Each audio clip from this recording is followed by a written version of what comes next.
Bonjour à toutes et tous, bienvenue dans cette nouvelle rencontre Conversation Émotion et on poursuit notre itinéraire de découverte de nos émotions avec Clémentine et Florian. Bonjour Samuel. Vous allez bien? Oui, ça va et toi? Alors oui, très très bien. Comme à chaque fois, un conte que Flo va nous lire aujourd'hui et un petit jeu, mais c'est toujours très facile de découvrir l'émotion qu'on va partager aujourd'hui. Alors prêtez bien attention parce que la dernière fois on avait un conte qui était un tout petit peu différent, c'était peut-être en contraste.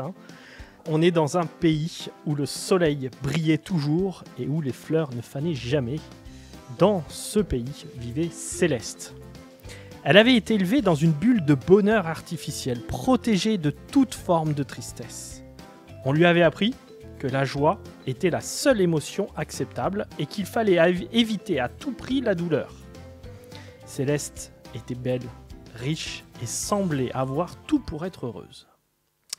Pourtant, un vide immense habitait son cœur. Elle se sentait vide, superficielle, incapable de ressentir des émotions profondes. Son bonheur était factice et une façade fragile. Un jour, un événement inattendu bouleversa sa vie. Un être cher lui fut arraché. Pour la première fois, Céleste connut la tristesse, une douleur intense qui la submergea. Elle refusa d'abord de l'accepter, tentant de la masquer avec des rires forcés et des distractions superficielles. Mais la tristesse persistait, une rivière souterraine qui finissait par jaillir à la surface. Elle pleura, se lamenta, se laissa submerger par la douleur. Elle se sentait perdue, brisée. Puis lentement, au cœur de cette tristesse, elle découvrit quelque chose de nouveau. Elle découvrit la profondeur de ses sentiments, la richesse de son âme. Elle comprit que la tristesse, loin d'être une faiblesse, était une émotion essentielle, une partie intégrante de la vie.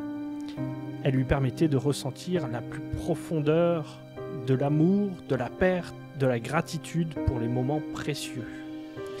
À travers sa douleur, Céleste apprit à apprécier la beauté de la vie, la fragilité de l'existence et la force de l'espoir. Elle réalisa que le bonheur véritable ne pouvait exister sans l'expérience de la tristesse. Elle avait appris à vivre pleinement dans toutes ses dimensions, dans toutes ses nuances. Et au fil du temps, la tristesse laissa place à une joie plus profonde, plus authentique et plus précieuse. Alors je pense qu'on parle de la tristesse. Il me semble en effet. Très bien. Alors, qu'est-ce qu'on peut dire de ce conte? Comment on peut réagir? Qu'est-ce que ça nous apprend sur la tristesse? Ah oui. Non, pardon. Du coup, je veux bien réagir sur le conte, si ça vous va. Non, j'ai bien aimé ce passage où cette petite fille... voilà, on dit que sur le fait que la joie, c'est quelque chose qui est acceptable par tous. Et finalement, on a du mal à se dire que de faire vraiment place à la tristesse et qu'est-ce que ça nous fait aussi. Et là, on voit vraiment la peur de cette petite fille de se dire mais si j'accepte la tristesse, qu'est-ce que les autres vont dire aussi autour de moi? Presque plus, cette émotion-là, elle nous fait plus peur parce qu'elle renvoie en fait.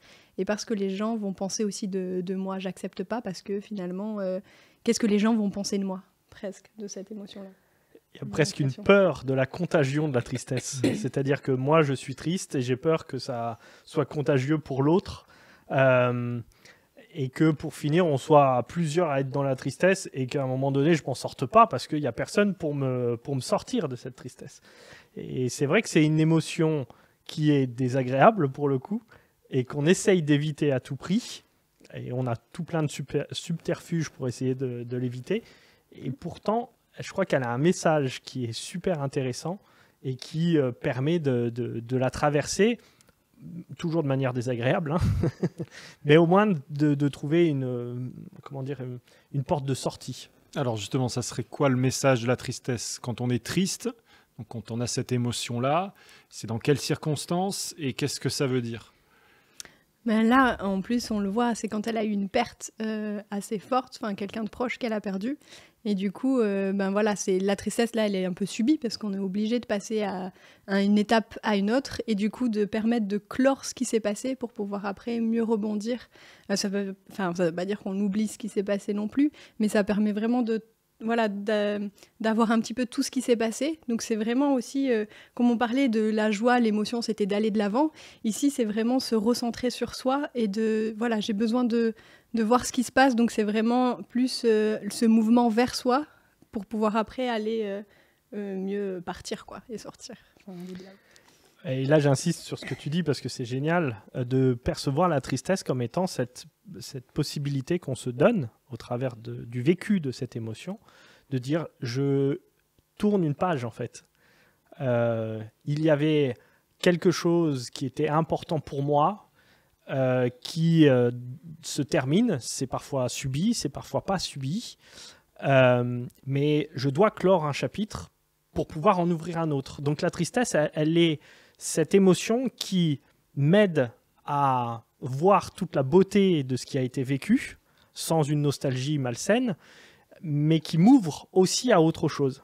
Et je trouve que ce mouvement-là est un double mouvement, comme tu dis, qui se recentre sur soi, mais qui permet justement de s'ouvrir à autre chose. Alors, l'émotion est désagréable, mais le mouvement est quelque chose de vraiment chouette.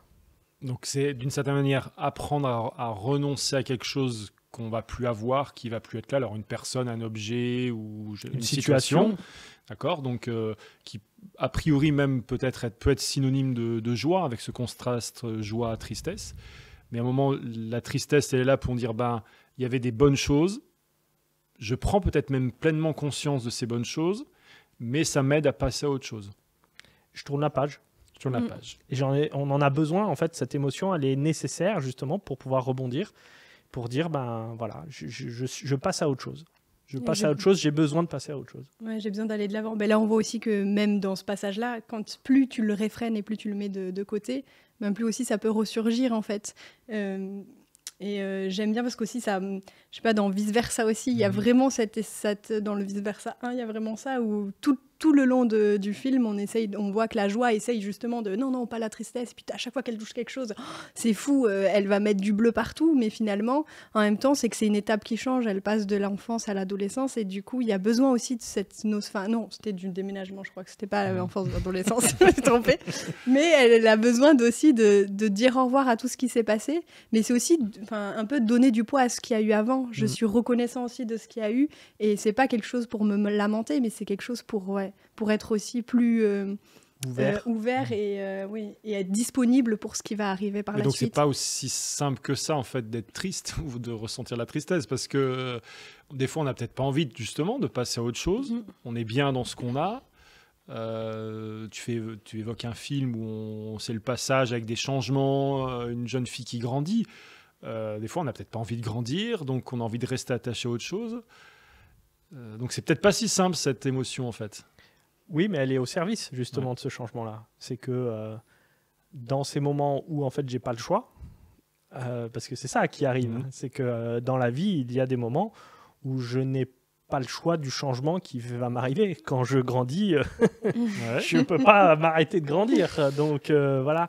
Et cette tristesse, elle est justement pour donner, c'est ce qu'on disait jusqu'à présent, mais donner du poids à ce qui a été et qui est beau et que je veux garder, que je veux conserver dans ma mémoire et qui a du prix à mes yeux. Et en même temps, de me dire, je peux commencer peut-être à m'ouvrir en faisant le deuil de ce qui a été, m'ouvrir à quelque chose de nouveau. Et c'est cette émotion-là désagréable qui permet de clore pour ouvrir. Alors, il y a un texte biblique dans Matthieu 26, verset 38, que je vais lire. C'est Jésus qui parle et il leur dit « Je suis triste à mourir, demeurez ici et veillez avec moi ». C'est au moment où il est dans le jardin de Gethsémanée.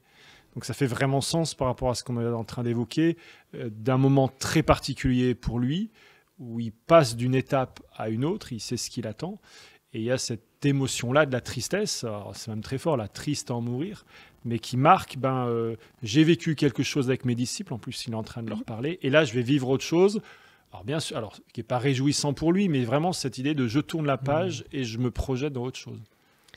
Et ce qu'il y a de terrible peut-être dans ce moment-là de Gethsémanée, c'est le contraste qu'il y a entre les disciples, ce qu'ils sont en train de vivre, c'est-à-dire qu'ils ne perçoivent pas la densité du moment qu'ils sont en train de vivre. Jésus l'aperçoit et justement, il y a ce décalage entre un Jésus qui dit je vais au-devant d'une difficulté que je choisis complètement mais qui est difficile et qui clôt tout un chapitre, mais qui en ouvre tout un autre. Et c'est ça qui est beau là, malgré le fait que les disciples, eux, ne comprennent pas en fait la densité de ce qui est en train d'être vécu. Donc là, Jésus a pleinement de conscience de ce qui est en train de se passer. Les disciples, non. Et ça veut dire que même parfois, nous, on peut avoir de la tristesse, mais peut-être pas savoir pourquoi on est triste. Et donc ça va nous amener à réfléchir, en fait, qu'est-ce que je suis en train de perdre? Qu'est-ce que je suis en train de devoir... où est-ce que je suis obligé de tourner la page? Et on n'en a peut-être même pas conscience. Oui, complètement. Et ça permet d'aller de l'avant et de te dire aussi, comme tu dis, densité, mais aussi la profondeur de ce qui se passe aussi. Et de prendre pleinement conscience de toutes ces émotions qui te traversent. Et donc oui, des fois, c'est vrai, on peut avoir cette sensation des fois de ne pas savoir pourquoi je suis triste. Et c'est bien de se poser la question de qu'est-ce que finalement j'ai perdu et qu'est-ce que je suis prêt aussi à m'ouvrir, enfin à quoi je suis prêt pour la suite. Je trouve que c'est aussi beau de se dire ça et de se mettre, de se questionner aussi, même si parfois on se dit, ben oui, je suis triste, mais finalement je comprends pas, mais ouais, qu'est-ce qui me rend triste? C'est pas mal. Merci beaucoup à tous les deux pour cet échange autour de la tristesse. Merci à ceux qui nous ont suivis. Comme les fois précédentes, vous allez pouvoir retrouver ces questions qu'on vous propose autour de cette émotion de la tristesse pour poursuivre votre réflexion, pour pouvoir vivre cela aussi personnellement, mais aussi en petits groupes. On a toujours aussi ce coffret pour ceux qui le souhaitent sur les émotions. Et en tout cas, voilà, bonne suite de réflexion à vous et on se retrouve pour une nouvelle émission, Conversation, Émotion. À bientôt.